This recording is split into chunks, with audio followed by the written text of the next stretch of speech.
drifted like a spaceman. Anytime you want, that's right.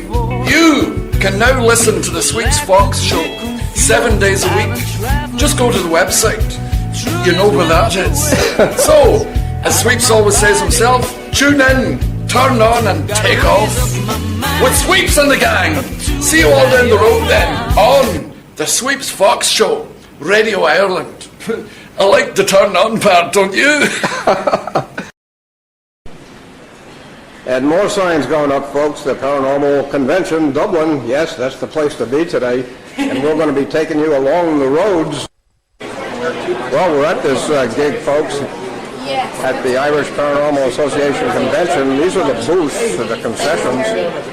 And we have a lot of great people here. In fact, you can recognize Warren Coates from NIPWA, Northern Ireland Paranormal Association.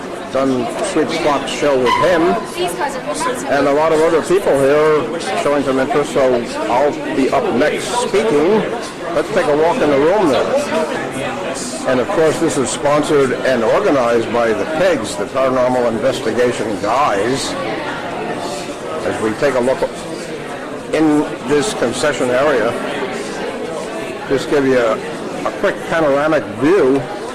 Lots of people here. Actually, the speaking room is filled with people listening, which is nice. Just to give you a bit of a roundhouse here of what's going on. There's a lot more, but we're not going to capture too much right here, right now. And we will be filming the talk as much as we can. But these people are all special people. They make the show. They make the biz that opens people's minds, which is very important. That's why people are here, curious people. And it's always good to see them. Let's close down and we'll get back to this a little bit later. But this is thrilling. Thank you.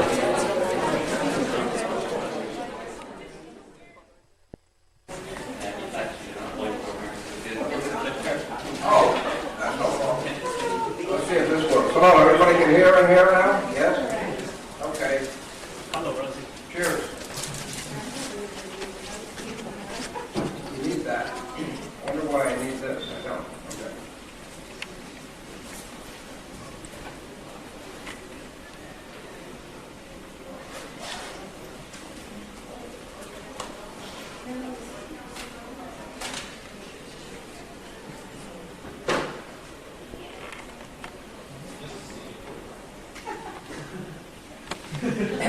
I love that. That's really great.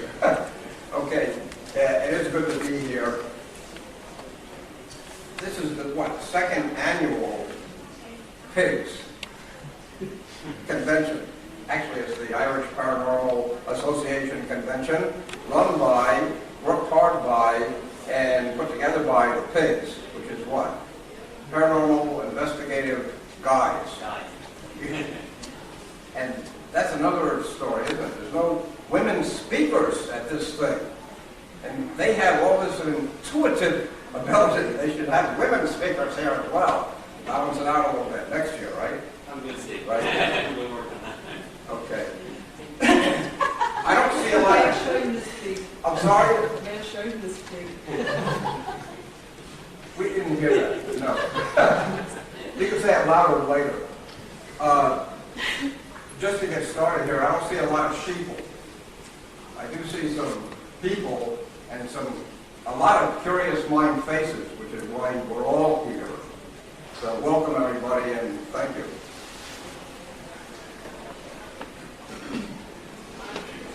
I'm Sweeps Fox. Is that my real name? It's a name I use, okay? But I'm not only a ufologist, whatever that means. I'm not sure what ufology means. I think there's a limit to where language itself can bring us. There's also a limit to where physics can bring us, and the sciences.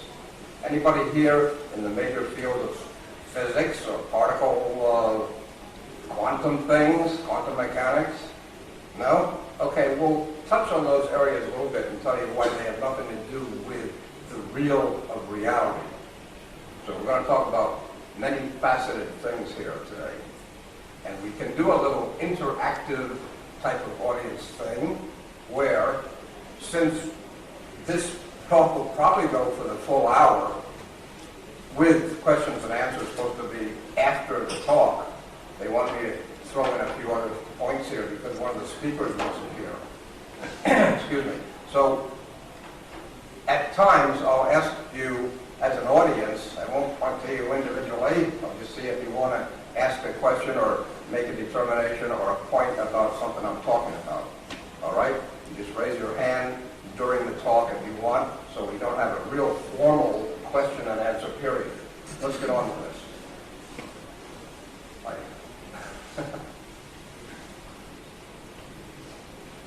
I think the non-sheeple will and are becoming the majority in the world. And I'll tell you why later. Colin Whalen says to me, you only have 45 minutes, and then you have to do the questions and answers and things like this. And I said, holy jumping fright. I'm used to talking 2 hours or more. A lot of the stuff I do on camera or on TV ends up on the cutting room floor, but still, I'm used to talking for 2 hours or so. So we have to do this in haste. So if I talk too fast, tough. Okay? I do guess I have credentials outside of ufology to be doing this talk in the paranormal genre, okay? I have been the subject of a chapter in Paranormal Ireland written by Dara de Huerta, for all you Gaelic or Irish-speaking people, de Huerta, so I just call him Whitey. Okay? Good, he's a good guy, though. He did a very good job on this book. He even sold it, second and third edition, and they bought it in Canada from him for some reason. Maybe they have a lot of Irish people in Canada, I don't know. All right. I also have a website. And I'm not here selling anything. This is just informational things if you want to go to it. I don't like www. It's always inferred, okay? So we don't need to do that. It's just, and this is all lowercase, but I'm going to put it in uppercase. Irish, U-O-L-O-G-Y, ufology, study of, okay, .net. I'll leave that for a while.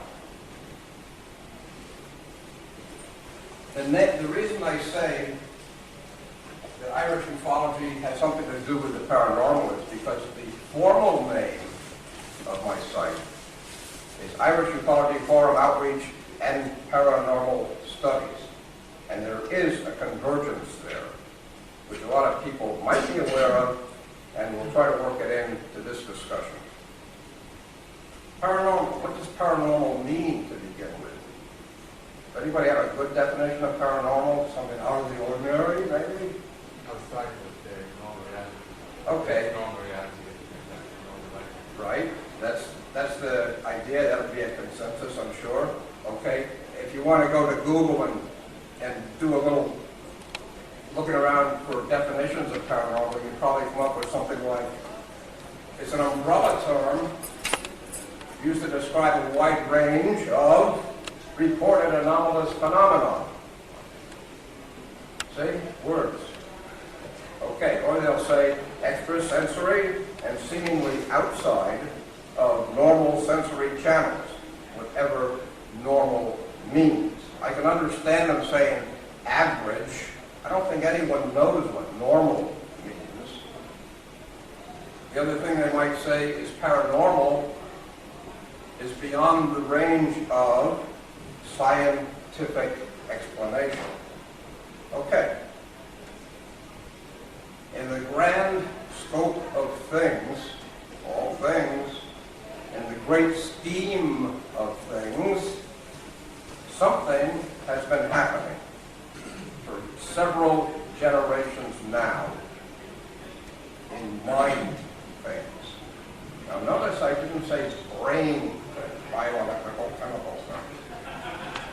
Our habit realities, the things we've been doing prior generations, all of these things that are habit ways of living and thinking, are habit realities now, maybe because of the internet, more people involved talking to each other, social sites, this type of thing, education, which is rebellious, thank goodness,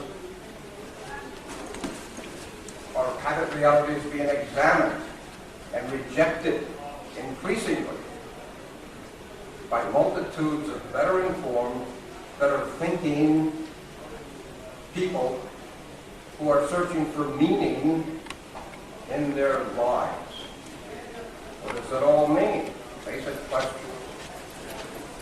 If only one, or maybe a few, of the following are genuine, I'll mention them, within consciousness, well, I'll talk about consciousness too, if they are genuine within consciousness and spirit potentials, then the whole of the one solid reality world view shatters. It falls apart. These are some of the things now that we are invested in. If you go back centuries, you'll find that the interest has been increasing and increasing. More people accepting now that there are different ways of thinking about things. For instance, categories. Basic telepathy, thought transference, clairvoyance, levitation, dowsing, divining rods, this type of thing, telekinesis, moving objects with your mind, levitation, astrology, all of these different things, occultism in general, mediums. You just had a medium speaking to you, spiritualists, whatever that means, spiritualists. We'll get into that a little bit later too. Reincarnation, rebirth, hypnagogic states that aren't just physical. Okay? Sorcery, shamans, yoga, auras, Reiki, all forms of healing that go on beyond what we call normal, in quotes again, practice of medicine and this type of thing, alternate types of treatments. Near-death experiences. Lots being written about that now. A lot of people coming to look at them.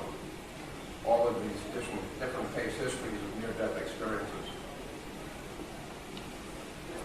Automatic writing. Crystal gazing, scrying. Then we have Ouija boards. Very dangerous. I think you've heard a lot of tales about spirits, malevolent ones coming through Ouija boards, but it's a means of what? Expanding into another dimension. We'll talk about dimensions. Then we have mysticism in general. We have psychic surgery, psychometry, voodoo, black magic, possession, exorcism, rites of exorcism, bilocation, Google donglers, statues that move. My goodness, stung, huh? Psychic hypnosis. That means hypnotizing people from a distance. I won't do that here right now. Thank you. Hypnotherapy. Hypnosis. Psychic hypnosis, of course, is an adjunct to that. How about spontaneous human combustion? Let's not demonstrate that here. Ritual, magic, spells. Then we have the I Ching, book of changes. All of these topics that I'm mentioning now. The audience here now. Anything that I've mentioned so far on this theme, has anyone not heard of these things? Show of hands. Anybody not heard of any of these things I mentioned? Psychometry? Psychometry. You haven't heard of psychometry? Okay. Sit there for a while. That's great. Appreciate the response, thank you. Let's get into tarot cards. Qigong. Qigong masters can walk through walls. I kid you not. How about life readings? The Akashic records, this type of thing. Objects appearing and disappearing. Apports. They just appear and they disappear. We'll get into that. That's a lot to do with ghost phenomena. What's the most common form of phenomenon? Ghosts, believe it or not, and different ways of looking at it. We'll talk about that. Disappearances, then we have angels, spirit guides, we have nature spirits, Pan. Deja vu, one of my favorite subjects. We'll talk a little bit about that. Visualizations, premonitions, time dislocation. Tea leaf readings, alchemy. Psychic osmosis. A lot of the things that you learn, you don't know where you picked them up. Where did they come from? They just came into your mind. Psychic osmosis. One of the Eastern ways, they tell you, of the best learning. Psychic osmosis. Okay. Even such a partial listing, that's all I've given you is a partial listing of such phenomenon, and the overwhelming now evidence of their influence and dawning importance in our lives dispels the notion shouted at us by monopoly religions that these things should be hidden.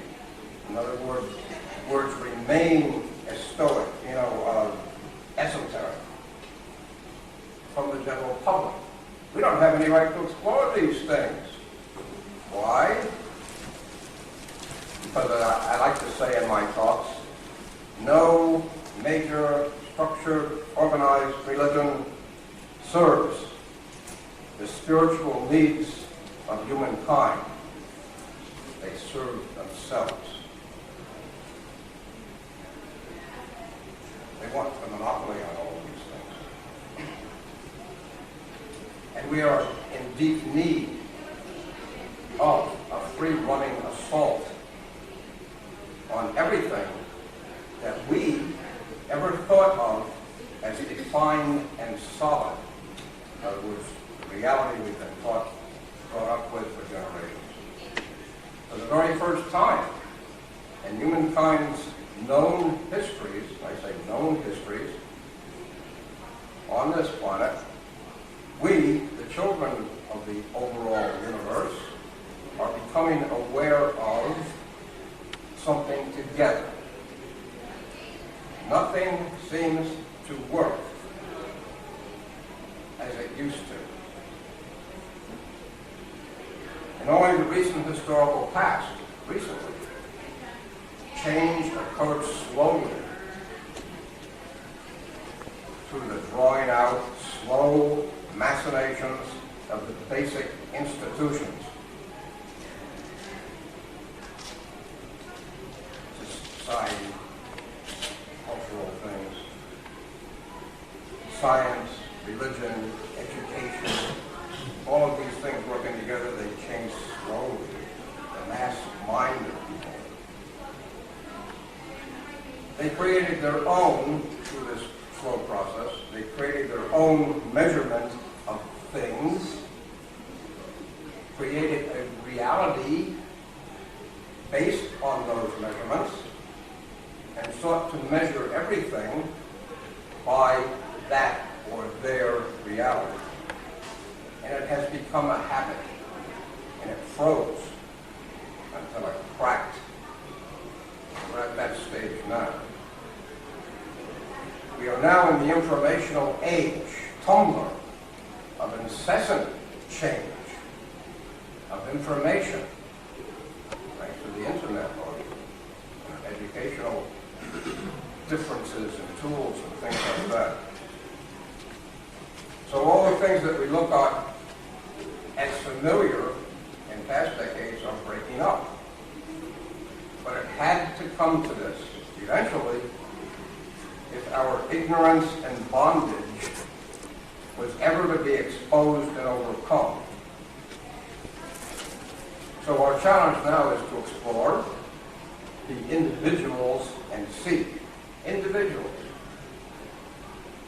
Don't allow yourselves to become part of the hive.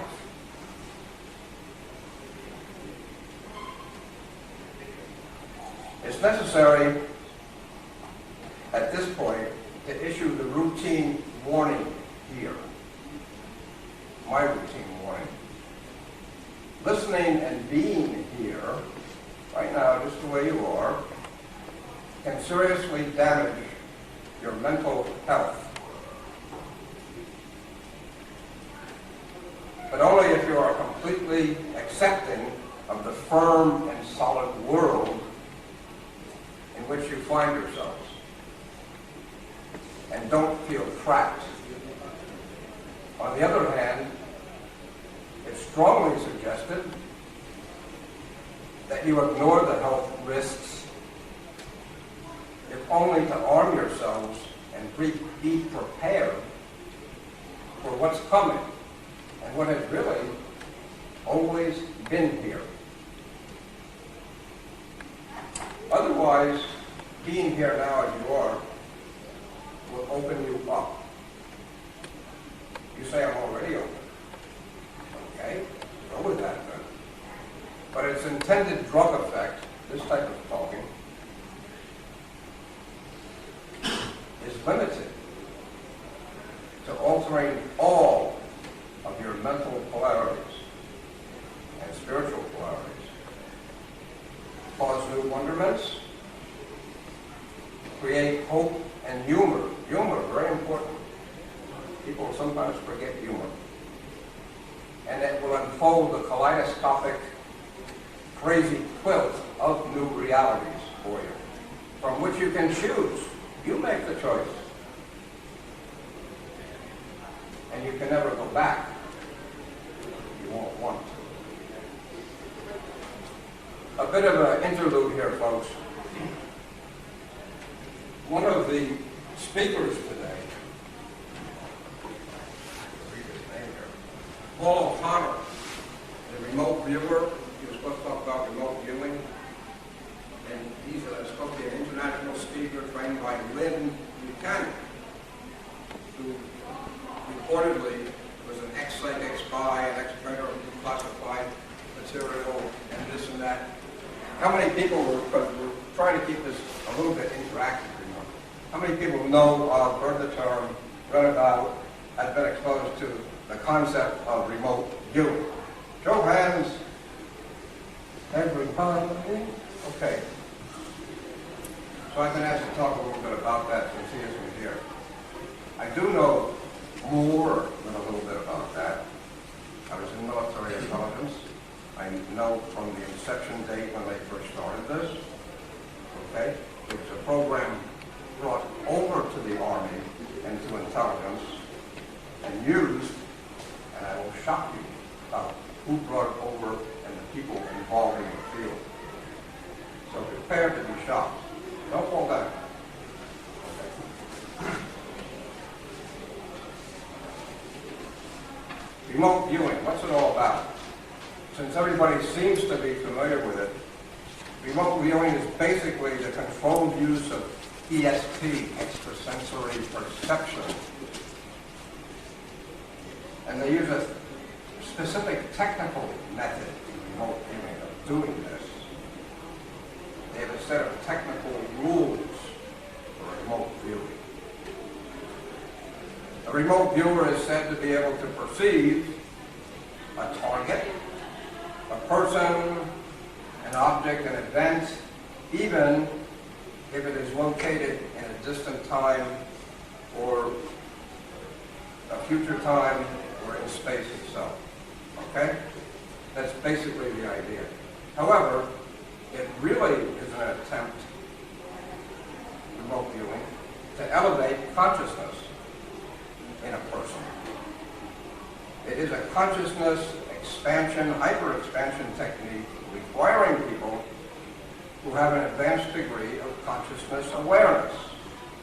Now that doesn't mean it can't happen to someone who doesn't have these particular qualities, because it can happen spontaneously, like a lot of phenomena do. It just happens to you one day. But this training in remote viewing is to be considered a technique, a means of doing these things remotely. Okay. The term remote viewing came about in 1971 through experimentation conducted by Ingo Swann. Everybody familiar with Ingo Swann or heard about him? Show of hands? Okay. He was really a truly great psychic. He put together part of the Army's program on remote viewing. In the method that they and others developed, there are 5 components necessary for a remote viewing session. But the remote viewing session lasts about 1 hour. You need a subject, you need a remote viewer, of course. You need active ESP abilities, a distant target that you're assigned to look at remotely, the subject's recorded perceptions, and a confirmation of any positive results that he or she may achieve. Remote viewing sessions, like I said, typically last an hour. Sometimes they can be shorter, sometimes longer. It is not remote viewing an out-of-body experience. It's not an astral journey. I prefer astral journeys. Nor is it a form of meditation. It's more akin to a hyper-consciousness state in which he or she can tune in to a specific target within the universal consciousness. Now that's an interesting term. Universal consciousness, mass mind, whatever, which all people and all things are a part of. No, it does not work all the time, and it really depends on the mental characteristics and the skills of the remote viewer. The real problem with remote viewing is the problem with observing anything, the Heisenberg principle. When you observe something, you change it. A lot of the confirmed things that came back to remote viewers confirmed at the time, when they examined them further, it never happened. Or it happened in a different way, or it was modified somehow. When I was hanging out in a certain capacity, which I won't go into, we call the nest of them, the nest of the remote viewers, and those people involved in this paranormal program, Army program. They had psychics, they had all kinds of people there, tarot card readers, hippies, people with some good sense of psychic ability or ESP, okay? So we used to call them the bird cage, because they all seem to have names associated with aviary, birds. For instance, I had it here somewhere, I'll get back to it. Well, check it out. But Howard Putoff worked for the National Security Agency, NSA, but he had joined the Church of Scientology. Now, here's the shocker. In Scientology, and if you go back to the time of L. Ron Hubbard, right, you find out that they had developed a program called externalization. Externalization, taught by Scientology, is the same damn thing as remote viewing. All 3 or 4 of the major people who brought this into the Army, Hal Puthoff, Ingo Swann, and Farge, Nigel Farge, all came out of Scientology. Now you can think of what you want about that. Science of remote viewing is a technique. Yes, it can be done. Like for instance, Ingo Swan was an OT.7 rather, in Scientology. Okay, below,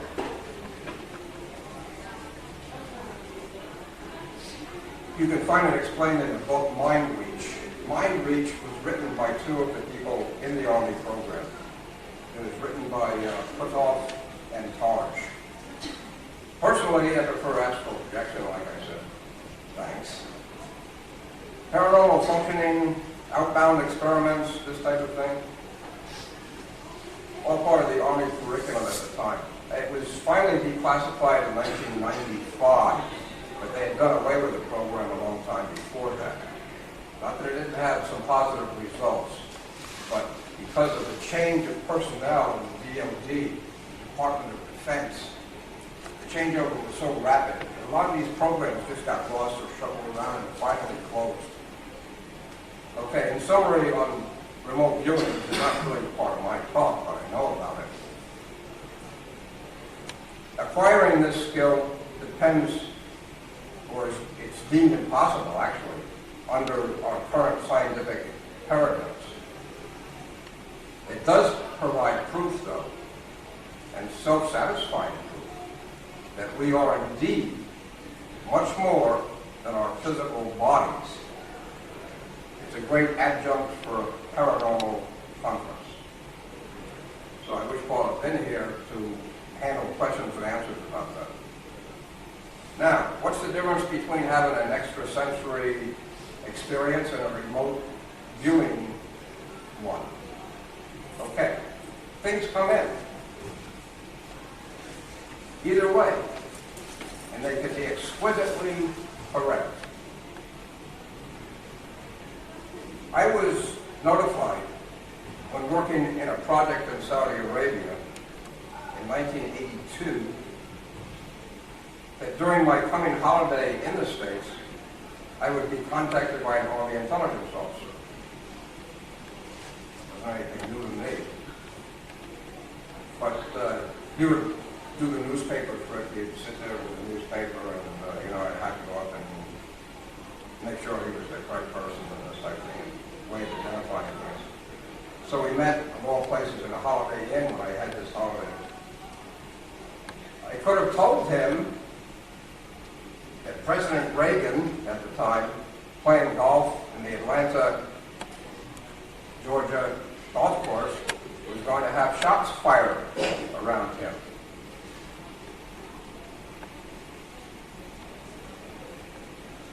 I could have told him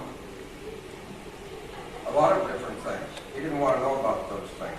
I could have told him, and what he said to me, it was probably a test on his part to see if I would tell anybody or whatever, but at the time he said, there's a convoy heading to Lebanon. I said, fine, okay. I said, it's too bad, because I think the convoy is going to Grenada to free it from the Cubans that just occupied Grenada. Do you remember that story? Okay, anyway, the convoy did go to Grenada. It didn't go to Lebanon.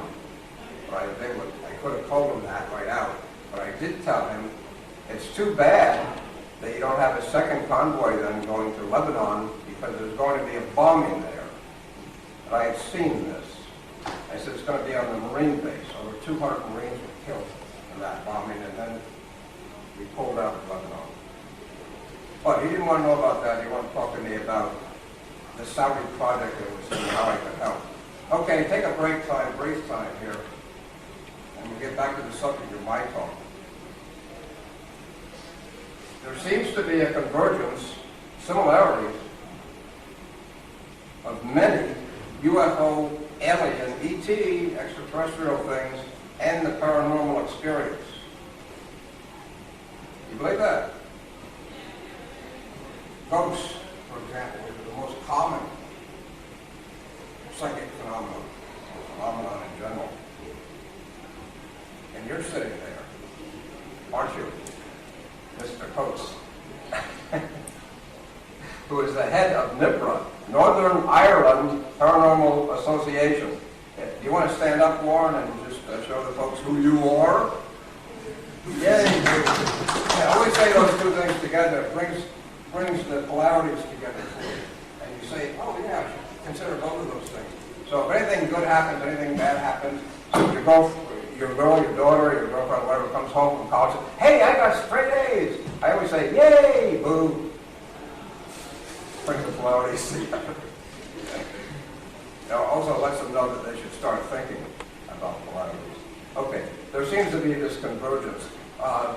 We were discussing that actually in the hall just before, a little while ago anyway.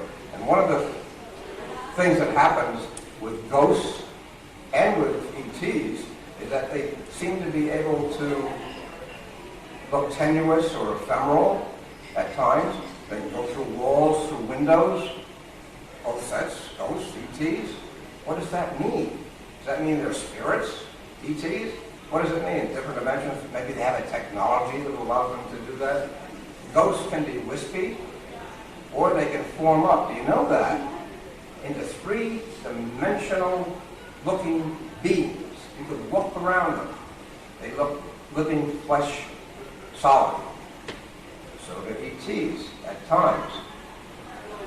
They're spaceships. They pop in and they pop out. Same with ghosts. Sometimes you see them, why, they're right there, and you turn around and gone, or they just vanish right in front of your eyes. Very interesting. Okay, so there are similarities. That doesn't mean that they are the same. It means something's going on with our idea of understanding things.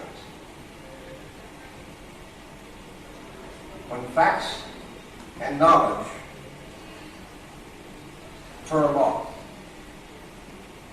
now you can use this, I put this in a couple of my books. When facts and knowledge firm up, truth somehow slides away. And that is a classic. Take it from me, it's my classic. It means anything that becomes firm in the way of knowledge enters the educational system, and this is how reality really is, and the facts support it, all of a sudden something changes. Truth slides away from that. Shakespeare. We're going to get into reality questions here. Life after death, things like that. We're going to do it really quick. Tomorrow and tomorrow and tomorrow, reach the world in this petty pace from day to day, to the last hour of recorded time, and all our yesterdays have lighted fools the way, dusty deaths. Out, reach candle. Life is what? Yeah, good. See, someone knows this. A walking shadow, one player that stretches in front. His hour upon the stage and then is heard no more. It's a tale told by an idiot. Who's looking? A tale told by an idiot, full of sound and fury, signifying nothing. Is that all there is? That's the end of it? Okay, how do we then really know anything? Well, we think we know something, epistemology, okay, but how do we know? According to the Eastern gurus, among many of their supreme doctrines, there are four basic paths which can be taken or used to teach students as a prod toward enlightenment. The first and most excellent, they say, is through telepathy. Can we teach telepathy? It's a kind of what we talked about in the beginning, psychic osmosis. It's a way of things coming into you. That's the most excellent way of learning. Things that come into you that you never thought about. All of a sudden, they're there. Psychic osmosis. From the higher worlds, whatever that means. The next best is through immersion in symbols, patterns, and the abstract. Art. No wonder artists are considered basically weird in our society. It's the second most knowing anything. Art, understanding art and symbology. The third is by the use of special sounds and music. Most of us can identify with mystical, emotional appeal here through music. The way music can send us. Wow, that really sends me, that music. Wow, it means something to me. Sends us tingle up my spine. It means something to me. Okay. And the last and the least way, and you won't be surprised, the least way of learning, getting knowledge from something, is through the written word. But in the form nearer the metaphorical and mythical type of style. Poets, poetry, what? They seem to be able to help us leap, to dart into and conjure the abstract more vividly and directly and make connections than the straight linear word. How many times have you been taught or told in school, stop linear thinking? That's what this guru thing means. Okay? Life can move, as poetry, towards the transcendent, beyond strict verbal meaning. Beyond words, there is a whole universe of thought. Thinking without words. Maybe this is a more natural communion. To participate fully in the universe, one needs to forego, maybe even overcome, thinking in words. There are ways of doing this. Says every occult tradition, Eastern tradition. Most brilliant ideas, inventions, discoveries, they weren't thought out. Maybe the subconscious was programmed to solve a problem. But most brilliant ideas and discoveries seem to come out of the blue. Suddenly, without thinking in words at all, a gestalt, holistic concept erupts in a flash of intuition or wholeness. And then what happens? You've got this flash without words. You suddenly know something, how to do something, how to put something together, a whole new concept. But how do you make it work in a world of words? It takes a lot of work, doesn't it? It takes years, maybe decades, to work out this holistic thing that you were given, this gift, to make it work technically or make it work educationally, whatever, in the world that we live in. So no doubt, the keenness of knowing of more than the one solid world reality, artificiality, sparks a forever journey into the mystery of who and what we are. Knowing this also makes life a lot more playful. You don't have to accept authority. You can be your own disciple. Unorthodox and entertaining wrong, too. It's fun. Leading to self-discovery and a reconnection to our trampled, multi-dimensional naturalness. We are multi-dimensional creatures. We've been trampled, okay? Things are very basic, rather, understandings come philosophies. Free will versus determinism, all these terms I'm sure this audience is familiar with. Superdeterminism, which could be woven into the principles and actions we might take and the relationships to those philosophies. Does it matter at all? Would be one of these considerations. Does anything matter at all? Okay? So we have to consider also, let's talk a little bit about quantum mechanics, particularly Schrodinger's cat.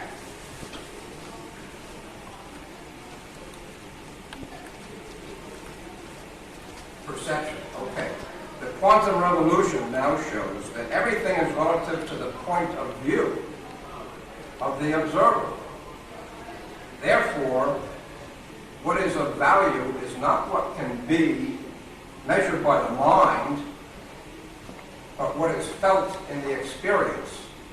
This way of thinking gives power back to the individual. And it's already taken effect in our generation. Changing education, changing the basic institutions, the cultural institutions. And as I'm always wont of saying, no one can bring anyone else to where their own experiences are. Not possible. You can show photos and things like that, it means nothing. You can't bring them really to where you are. And yet we're all part of something. Let's talk multiple dimensions for a while, just to give you a little background here. So they're talking about 11 or more dimensions now. Maybe interpenetrating, interplaying with our 3D stable sameness as we know it, universe. BTW, by the way.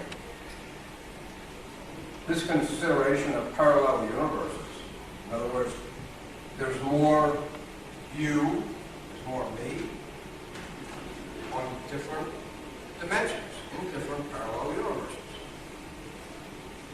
Okay, quantum theory allows for that. It also allows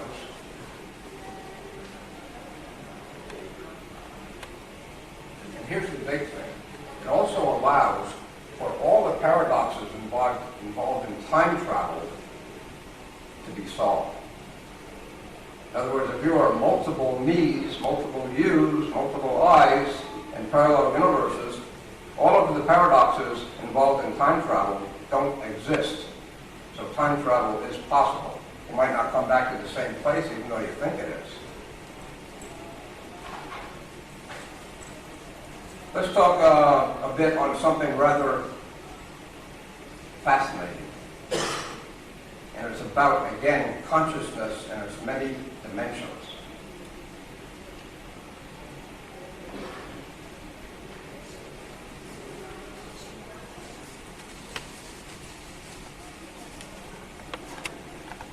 Toolbox. Anyone hear of toolbox? Anyone else? Besides the ghost hunters? Okay, toolbox. Very interesting. Because it says something about consciousness and the things that we don't know about that we can do. Our multidimensional individuality, okay? Things that we can do. Okay, talking about toolbox, actually, that is called toolbox. Same thing, toolbox. What are toolbox? Thought forms,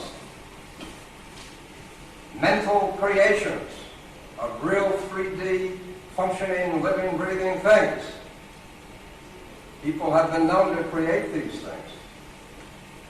A book by Alexander David Neal called Mystery and Magic in Tibet describes such techniques.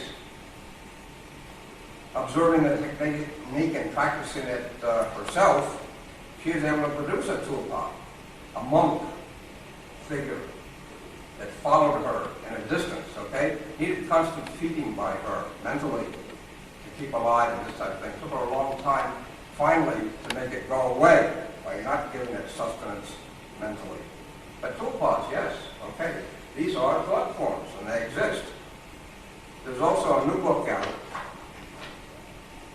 and it's called Unlikely Prophet. Go to, Amazon.com, Google it. It's called Unlikely Prophet, Revelations on the Path Without Form. And it will tell you all about experiences of the man who actually drew the Superman comic books for years, how he got into this while thinking and actually making his drawings and everything for a Superman character, and how he actually created certain characters that came into existence. Does anyone believe this? Read the book. I was convinced. What's the name of the book again? An Unlikely Prophet. Revelations on the Path Without Form. It's very good. Let's switch over to UFOs and aliens with this subject in mind. Thought forms. Another interesting comparison here, or difference.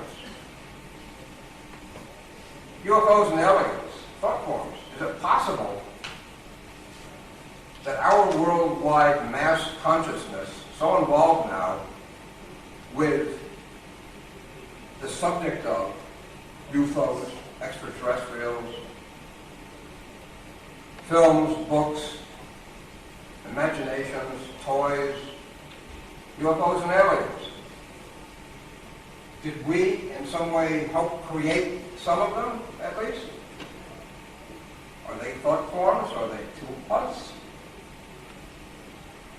Well, I've encountered them in my experiences and know that they are real. I'm talking about ETs now. Anyone ever see an ET? When you see them, you just don't recognize them. 70% of them are very human looking. Yes? Say it again, loud.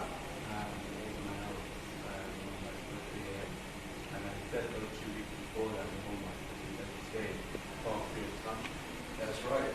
And I've always been open to it, but I was always skeptical like everyone else. When I first in the first time, it's really, like I said, when I do it, I think I create. Are we talking about crazy things here today? Huh? I don't know, but it's 3 a.m. I woke up and I just went out to the kitchen and a massive bright light, like a spaceship, Yeah. actually came down. It just made itself known to me and then just disappeared. And it just gave me the formation of Interesting, isn't it? Yeah, and a lot of people would think you're crazy, but a lot of people like to think you're crazy because they want to believe that the world has a stable sameness. It doesn't. reality. That's right. Okay, thank you. Very good. A lot of people won't share these things. Do psychic things and UFO things and ghost things and ET things, do they happen frequently in our society? Yes. Do people like to talk about them? Mostly no. Is it part of our coming or past or reality? Does it have anything to do with any kind of reality? Yes. Most people, and we talked about this too, didn't we, Warren? Most people don't want to know. They block it, they cloak it, cover it successfully. They don't want to know this. Don't tell me this. I know what reality is, right? And they're really frightened because they don't know what reality is. If the reality that they know is paying taxes and supporting a government like we have in Ireland, they're in big trouble if that's their reality. Okay, so they have to open up. People sometimes get opened up quickly, spontaneously, and then they can never go back unless they really try blocking it and trying to create this box of sameness again for themselves. Okay. Saucers, UFOs, similarities to ghosts. A lot of the same definitions about what ghosts do and what UFOs do are attributable from one to the other. That doesn't mean they're the same, as I said. Okay, orbs. What do we know about orbs? Very little, except we're seeing more of them. Maybe there's more talk about it. Maybe they're thought forms. Maybe we're creating some of them. Maybe they really do exist, and they're coming into our dimension. Remember, dimensions are interrelated, interlaced, interwoven. Sometimes you get a crossover. Some people see them, sometimes you don't. Ever bump into an invisible person on the sidewalk? Or you ever been invisible and had someone walk into you and say, oh, what? It happens. Okay. These are all things, keep your mind open about. perhaps all of our realities. Just a thought, throwing it out. Perhaps all of our realities, perceived and non-perceived, are virtual. In other words, nothing's really real in the sense that we understand that. Let's lead over to deja vu. What is deja vu? Anyone have a deja vu experience? Don't tell me nobody here has had a deja vu experience. It happens basically starting in adolescence and such. Okay, we have 2 people that raise their hands. That's good.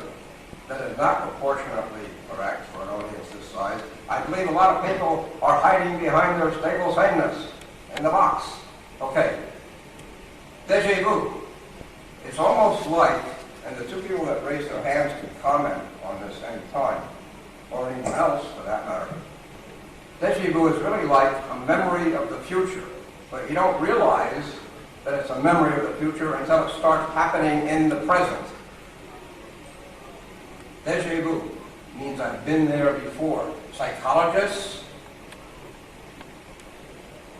psychiatrists will tell you, well, it's just because you had an experience that was like that before, and you just thought that you had experienced it before, but it's really a common thing, something that repeated itself in your life.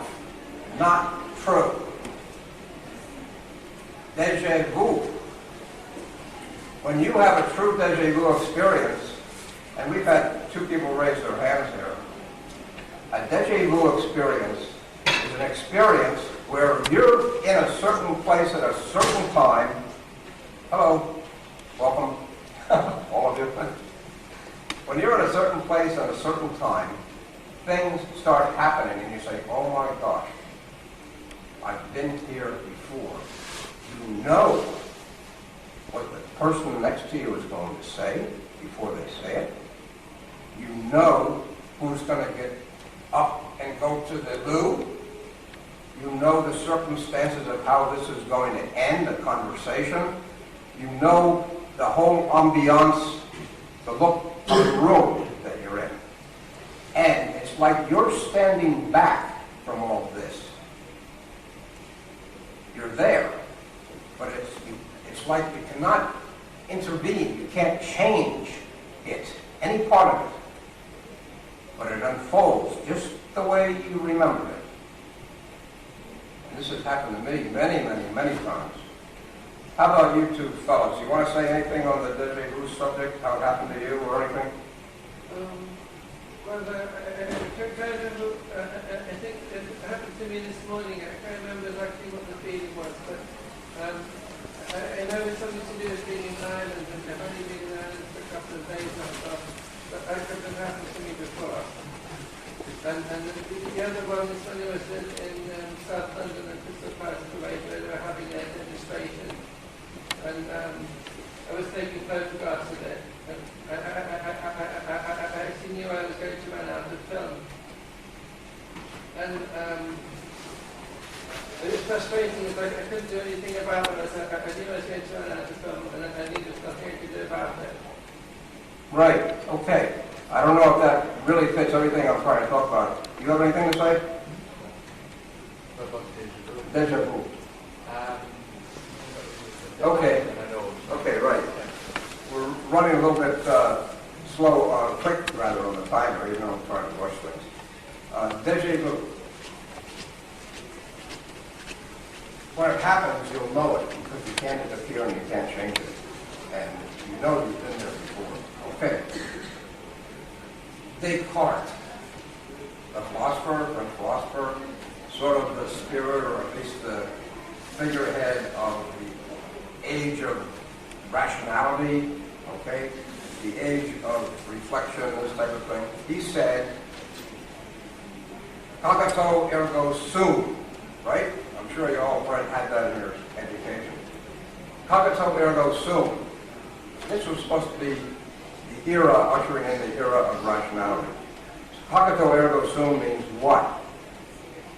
I think, therefore I am. But he should have expanded that. He should have said, I am what I think. or cogito ergo sum, I think, therefore I am what? Okay, so you are, but what are you? Okay? That's just a little thing of mine. I wish he had expanded on that a little bit.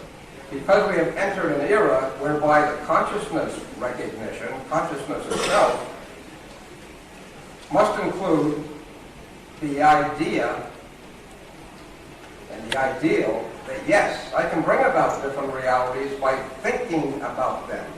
What I think of reality can become reality.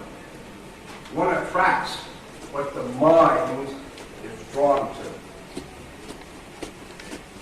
The hardened skeptic, where are they? Skeptic, okay. Thinks rather, there is nothing out there but the one solid reality world is. They successfully then block out anything else that is not there for them. In other words, they block out the possibility of all possibilities. The possibility of all possibilities, I tell you outright, always exists. Vibrations, frequencies, things like that. I was going to go through, but these guys were rushing me as usual. Sorry, Sweeps. I apologize, but we're on it. We've got 2 more talks and it finishes at 6. We'll be kicked out at 6. Is that right? We are. I think we got enough here to thwart that. Okay. But you could be out here asking questions, answering questions in the main. Okay, I can do that. Okay. I was going to go over some of my documented paranormal things, but we'll have to hold that for next year. Thank you, Sweeps. Too bad, because it was in my books anyway. Okay. But anyway, let me just say one thing here. Yes, I have encountered ghosts in Ireland. Okay? I want to thank you all for joining me today and listening.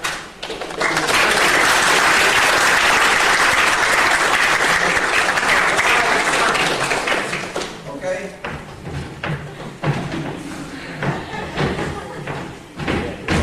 That's why I got lovely, lovely.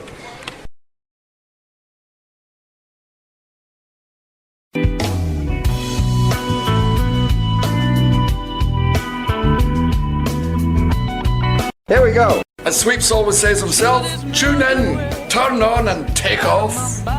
With Sweeps and the gang. See you all down the road then, on the Sweeps Fox Show, Radio Ireland.